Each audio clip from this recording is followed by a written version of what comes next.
इतिहास पुन्हा जिवंत होणार आहे आणि तोही अशा दिग्गज कलाकारांसोबत की नाव ऐकून अंगावर काटा येईल. होय, राजा शिवाजी चित्रपटामध्ये तुम्हाला दिसणार आहेत एक जबरदस्त स्टारकास्ट आणि प्रत्येक भूमिका असेल तितकीच ताकदवान. नमस्कार मित्रांनो, स्वागत आहे तुमचं आपल्या विजेता न्यूज चॅनलवर. स्वराज्याचे संस्थापक, हिंदवी स्वराज्याचे स्वप्न साकार करणारे छत्रपती शिवाजी महाराज भूमिकेत दिसणार आहेत रितेश देशमुख. होय, रितेश देशमुख एका नव्या गंभीर आणि दमदार अवतारात आपल्या समोर येणार आहे. त्यांच्या सोबत सौंदर्य आणि सामर्थ्य यांचा संगम सईबाईच्या भूमिकेत दिसणार आहेत जेनेलिया देशमुख. त्यांची भूमिका फक्त भावनिक नाही तर प्रेरणादायी देखील असेल. आणि आता येतो तो भयंकर शत्रू, अफजल खानाच्या भूमिकेत दिसणार आहे संजय दत्त. त्यांचा खलनायक अवतार प्रेक्षकांना थरारून सोडणारा आहे. मुघल दरबारातील शक्तिशाली व्यक्तिमत्व बडी बेगमच्या भूमिकेत आहेत विद्या बालन. त्यांची स्क्रीन प्रेझेन्स म्हणजे एकदम रॉयल आणि प्रभावी. आध्यात्मिक मार्गदर्शक पीर बाबा यांच्या भूमिकेत दिसणार आहेत बोमन इराणी. त्यांची भूमिका कथेला एक वेगळं गूढ आणि गहन रूप देईल. आता येतो एक ऐतिहासिक वारसा पुढे नेणारा योद्धा संभाजी शहाजीराजे भोसले. यांच्या भूमिकेत दिसणार आहेत अभिषेक बच्चन. त्यांची एंट्री म्हणजे स्क्रीनवर आग लावणारी ठरणार आहे. शिवरायांचे वडील, मार्गदर्शक आणि प्रेरणा शहाजीराजे भोसले यांच्या भूमिकेत आहे सचिन खेडेकर. त्यांची भूमिका कथेला भक्कम आधार देणार आहे. बिजापूरचा शासक आदिलशाहीच्या भूमिकेत दिसणार आहे ओमोले गुप्ते. त्यांचा कॅरेक्टर म्हणजे राजकारण आणि सत्ता यांचा खेळ दाखवणारा. मुघल साम्राज्याचा सम्राट शहाजहान यांच्या भूमिकेत आहेत फरदीन खान. त्यांची एंट्री म्हणजे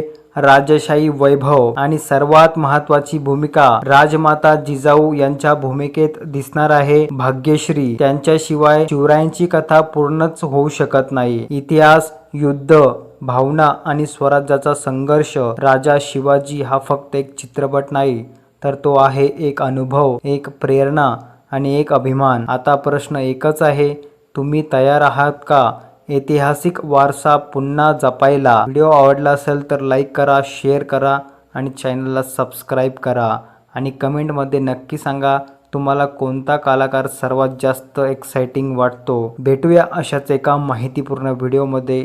तोपर्यंत धन्यवाद.